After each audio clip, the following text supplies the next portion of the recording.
se lo veníamos anticipando en esta columna que iba a haber una noticia judicial impactante durante esta semana y finalmente se dio, y era esta justamente el pedido de detención de la diputada nacional Aída Ayala en el marco de una investigación que se llevó adelante por parte del fiscal Patricio Sabatini de la Justicia Federal en el caso puntual de la Mega Causa 2, que inicialmente tenía como principal imputado a Jacinto Sampayo, pero que el fiscal Sabatini este mediodía presentó una ampliación de la Mega Causa 2 en el que decidió incluir a nada más ni nada menos que Aída Ayala por varios delitos, principalmente por el delito de lavado de activos, esto enmarcado principalmente en la empresa PIM o el funcionamiento que tenía la empresa PIM aquí en Resistencia. ¿Qué dice el fiscal? Que esta empresa de recolección de residuos se armó específicamente para poder prestar servicio al municipio, pero además para poder cobrar de más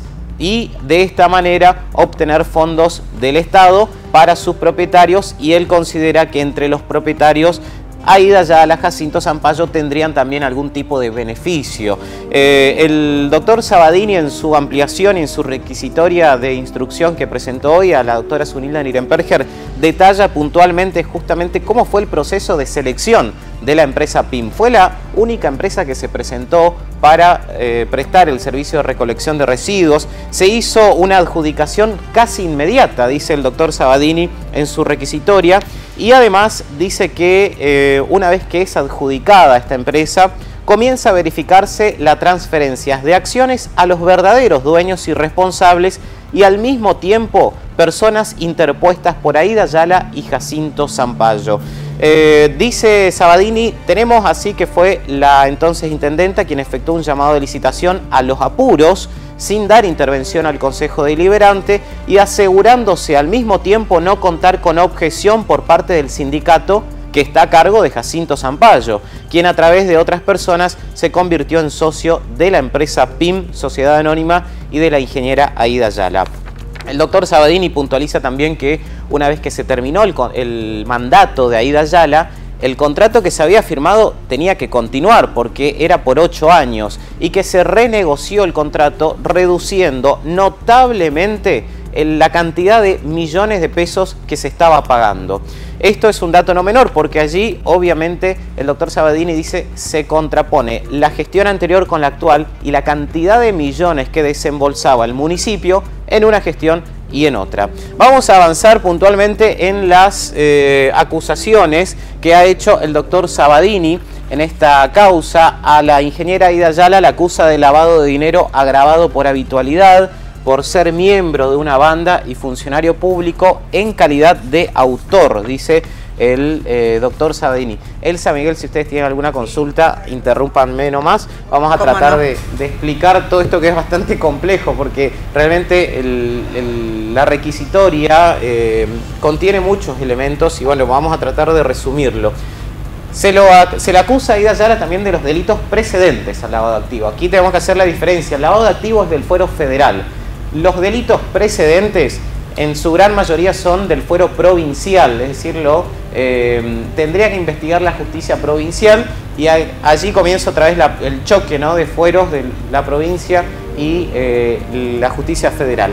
Los delitos precedentes, es decir, con los que Aída Ayala generó el dinero para después lavarlo, dice el doctor Sabatini que fueron negociaciones incompatibles con la función pública en calidad de autor, asociación ilícita en calidad de autor, la considera que fue jefa de la asociación ilícita, enriquecimiento ilícito también en calidad de autor, fraude en perjuicio de la administración también en calidad de autor y el incumplimiento de deberes de funcionario público, dice el doctor Sabatini. De esto la acusa Aída Ayala, pero además decide acusar y ampliar la acusación contra Jacinto Sampayo por los mismos delitos que Aída Ayala. Además del lavado de activos, todos los delitos precedentes de los que acusa Aída Ayala, los considera jefes, ¿no?, a Aída Ayala y a Jacinto Sampayo de esta asociación ilícita. Sin dudas, esta es una acusación muy grave porque son delitos muy graves, principalmente la asociación ilícita y sin dudarlos naturalmente el lavado de activos. Y por último acusa a Natalia Martínez Guarino, que es una persona vinculada a una empresa constructora que según Sabadini, a través de estas empresas se trataba de ingresar el dinero que se generó de manera ilegal al circuito legal, a través de esta empresa constructora y otras empresas que están siendo investigadas. A Natalia Martínez Guarino, que se suma a la investigación en esta ampliación de requisitoria de instrucción que ha hecho Sabadini ante la jueza Nirenberger, la acusa de lavado de dinero por habitualidad, por ser miembro de una banda en calidad de partícipe necesario. No en calidad de autor como los otros, sino en calidad de partícipe necesario. Y como delito precedente le imputa asociación ilícita en calidad también de partícipe necesario, es decir, con pertenencia, ¿no?, a esta asociación ilícita. El doctor Sabadini pide la detención de Aida Beatriz Máxima Ayala, de Pedro Alberto Martínez, también un empresario vinculado al rubro de la construcción, de Natalia Martínez Guarino y de Rolando Javier Acuña, como así también de Luis Escobar. Son personas que el doctor Sabadini considera tienen algún tipo de participación en toda esta actividad, ¿no?, que irregular, por cierto, que llevaba adelante la actual diputada nacional Aida Ayala. Bueno, Aida Ayala habló. Dijo que está a disposición de la justicia, como lo he estado siempre. Estamos viendo un tuit que publicó en la mañana de hoy. Siendo intendenta recibí denuncias similares y todas fueron desestimadas. El pueblo de Resistencia me conoce, dice Aida Ayala en este mensaje, y en un comunicado que llamó la atención, porque en realidad el comunicado inicial decía que ella ya había hablado con la jueza y que no se iba a amparar en los fueros. Esto decía de manera textual. Horas más tarde, desde el área de prensa de la ingeniera Aida Ayala, modificaron el comunicado de la exintendenta y suprimieron, borraron la parte en la que decía que habló con la jueza y que no se iba a acoger a los fueros. Obviamente el dato de los fueros es un dato elemental en este tipo de procesos y principalmente ante el pedido que ha hecho el doctor Patricio Sabadini. ¿Por qué? Porque la ingeniera Aida Ayala ahora no puede ser detenida. Por más que el fiscal Patricio Sabadini solicite, por más que la jueza federal Zunila Nirenberger le dé la razón al doctor Sabadini y ordene su detención, no puede ser detenida por el hecho de que es diputada nacional y tiene fueros, no puede ser encarcelada. Pero obviamente todo esto abre un proceso que se va a llevar a cabo en la Cámara de Diputados, si correspondiese, para poder, bueno, quitarle los fueros y de esta manera ser detenida. Hay antecedentes de esto, sin dudas. El año pasado el diputado nacional Julio De Vido, por ejemplo, que fue acusado, que fue imputado, fue desaforado, la Cámara de Diputados le quitó los fueros e inmediatamente, una vez aprobado el desafuero, fue detenido por las fuerzas federales. Veremos qué pasa ahora. Allí hay toda una lectura política que no me corresponde porque ya es un tema político, pero obviamente hay que ver cuántos números tiene el PRO, cuántos números tiene en total Cambiemos, cuántos números en la Cámara de Diputados tiene el Frente para la Victoria. En definitiva, ya es un tema puntualmente político que se dará en la Cámara de Diputados. Elsa. Sí, en estas instancias tan previas o tan recientemente dadas a conocer en torno a la investigación, ¿ya son suficientes como para que el Congreso inicie el desafuero? El desafuero lo tiene que pedir la doctora Zunilda Nirenberger, ¿no es cierto? El fiscal Sabadini lo que pidió es que la jueza pida el desafuero. Exactamente. Es así, primero para después, posteriormente, proceder a la detención. En estas instancias que son tan iniciales de una investigación, ¿hay datos, hay información suficiente como para que la Cámara de Diputados lo debata y se avance en el tema? Porque lo de De Vido, recuerdo, que bueno, que no había sentencia, que no había información, que no correspondía, los jueces ya habían dictaminado algún tipo de proceso o pedidos de detenciones, pero de todas maneras no se lo abordaba. Claro. ¿Cuál será igual la situación de la ingeniera Aida Ayala en ese sentido entonces? Bueno, la verdad que eso ya escapa del ámbito judicial. Ya estamos hablando del Poder Legislativo. El proceso, ¿qué dice el proceso? Es que si la doctora Nirenberger considera que hay elementos suficientes, por lo que he averiguado, aparentemente esto está confirmado y aparentemente mañana mismo la doctora Nirenberger remitiría a la Cámara de Diputados de la Nación el pedido de desafuero para que sea detenida Aida Ayala. Una vez que ingresa el pedido de desafuero, tiene que ir a la Comisión de Asuntos Constitucionales. Allí se va a debatir en comisión. Si obtiene dictamen favorable, recién pasará al recinto. Obviamente todo esto lleva bastante tiempo. Si mañana ingresa el pedido de desafuero en la Cámara de Diputados, recién tomará estado parlamentario la semana próxima. A partir de allí está la discusión en comisión. Un dato no menor, el presidente de la Comisión de Asuntos Constitucionales es del PRO, es un diputado del PRO. Y si obtiene dictamen favorable, recién pasa al recinto para la votación propiamente dicho. La verdad que no sabría decirte dentro de la Cámara de Diputados de la Nación qué es lo que puede llegar a pasar. Allí va a haber negociaciones, como ocurre en todo este tipo de decisiones, y se verá si se avanza o no. Un dato no menor, yo mencionaba lo de Julio De Vido, porque por ejemplo, en senadores el desafuero es prácticamente inviable. Vemos el caso de la expresidenta Cristina Kirchner, por ejemplo, que ha ingresado un pedido de desafuero, sin embargo hasta ahora no se ha tratado porque los senadores en ese sentido son bastante cautelosos y exigen que haya una condena firme para poder tratar un desafuero.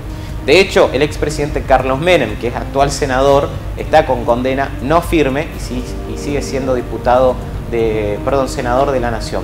En diputados es un poco más flexible el tema. Lo hemos visto con Julio De Vido, veremos qué pasa con Aida Ayala, ¿no? Esto recién comienza, la parte judicial ya ha iniciado su trámite y será remitido eventualmente a la Cámara de Diputados el día de mañana o ya será la semana próxima. ¿Y los diputados tienen la obligación de tratarlo inmediatamente al tema? ¿No pueden demorarlo mucho? ¿El pedido de desafuero lo deben tratar inmediatamente o tienen un lapso de tiempo? Tengo entendido que hay un plazo. Veremos qué es lo que se decide, ¿no? Y reitero, esto en caso de que se remita a la Cámara de Diputados va a ser ya la semana próxima en que tome estado parlamentario. La ingeniera Aida Ayala está llegando a la provincia del Chaco. Tengo entendido que llega en el vuelo de esta noche, así es que bueno, vamos a ver qué dice ella. Ojo, ella también tiene la opción de renunciar. Si renuncia, automáticamente pierde los fueros. Y allí obviamente se ordena a la justicia. Allí automáticamente se ordena la detención. Ella en la investigación, la mega causa 1, recordemos, había pedido la renuncia del gobernador Domingo Pepo. Ni bien, exactamente. Claro. No sé si tomará ella la decisión ahora también de que había pedido, ¿no? Bueno. Es un dato no menor. Por eso digo, esto es una lectura política también esto, porque ha generado, más allá de un impacto judicial, un impacto político. Estamos hablando de una de las figuras más importantes de la oposición en la provincia del Chaco y una de las figuras preponderantes de Cambiemos a nivel nacional. Esta noticia ha corrido en los medios nacionales durante toda la tarde y va a seguir replicándose sin dudas, porque ha generado un alto impacto, más aún en todo el contexto que se está dando a nivel país, ¿no? La intervención en el Partido Justicialista, la orden de detención del ex gobernador de Jujuy, Fellner, que se conoce está detenido, también, tengo entendido. Que está detenido. Por eso te digo, se da en un ámbito, en un contexto a nivel nacional donde la justicia está tomando una preponderancia notable, con gente que está a favor o en contra. Veremos qué pasa en este caso aquí con la provincia del Chaco. Guillermo, ¿y cómo nos sigue sorprendiendo toda esta causa? Empezó hace más de un mes la causa, sí, la mega causa 1, la número 2, pero nos sorprende. Vos hablás de situaciones determinantes en el aspecto jurídico y político en la provincia, y yo le sumaría a ello también el social y el comunitario, ¿no? Sí, de la comunidad de la provincia del Chaco ante todo este tipo de situaciones y todo lo que se está destapando o conociendo en estos últimos tiempos. ¿Seguiremos con más sorpresas, Arrieta? Es la gran pregunta, y por lo que sabemos... ¿Sorpresas o no? Porque cuando ya ingresa en la causa esta empresa se iba directamente al origen, que fue la ingeniera Aida Ayala durante su gestión, ¿no? Sí, siempre se la vinculó. De De hecho, bueno, ella había salido a aclarar y dijo en su momento que nada tenía que ver, que no estaba siendo investigada y que en ese momento era así, no estaba siendo investigada, pero sin dudas la investigación llegó y la acusación es grave, por cierto. Obviamente tiene todo su derecho de defensa, es ¿Seguro? Inocente, hasta que no haya una sentencia firme que destruya esa inocencia. Pero bueno, tiene esto un impacto además del judicial, como les decía, político y obviamente, social. Y social, sin dudas. Otra vez tenemos que hablar del Poder Judicial también, ¿no? En este caso el Poder Judicial Federal, que está trabajando intensamente. Vemos un trabajo importante de la Fiscalía, del Juzgado Federal, lo decíamos en su momento. Nos sorprende porque prácticamente estamos acostumbrados a que no haya investigaciones de oficio de esta manera. Y sin embargo parece que algunos todavía se animan, algunos fiscales. Vamos a ver cómo avanza, cómo sigue, hasta dónde llega todo esto también, porque aparentemente va a haber más novedades importantes. Exacto, y porque tampoco está resuelta cuál va a ser la jurisdicción, o sea, es parte de la justicia provincial en una parte de la causa, o la justicia federal. Todavía no se ha arreglado esa Sí. competencia, digamos, ¿no? No ha Exactamente. quedado claro. Entonces, ¿se avanza o no se avanza? ¿O hay que esperar la decisión de la Corte Suprema? Eso se va a definir, si no es hoy, mañana o la semana que viene, sin dudas la semana que viene como fecha límite, según dicen desde la justicia provincial. Justamente los fiscales provinciales están evaluando, aparentemente allí no se ponen de acuerdo para ver si continúan o no investigando la mega causa 1, estamos hablando, Sí, en la que la están involucrados exfuncionarios del gobierno provincial. Eso se va a definir, es inminente, todo parece indicar que llegaría a la Corte, y veremos allí, hay un cierto descreimiento de cierto sector de la sociedad hacia un Poder Judicial y hacia el otro, ¿no? Es como que a uno le creen más que al otro, digo el Poder Judicial provincial y federal. Ha generado un impacto social, ha generado un impacto jurídico y sin duda un impacto político.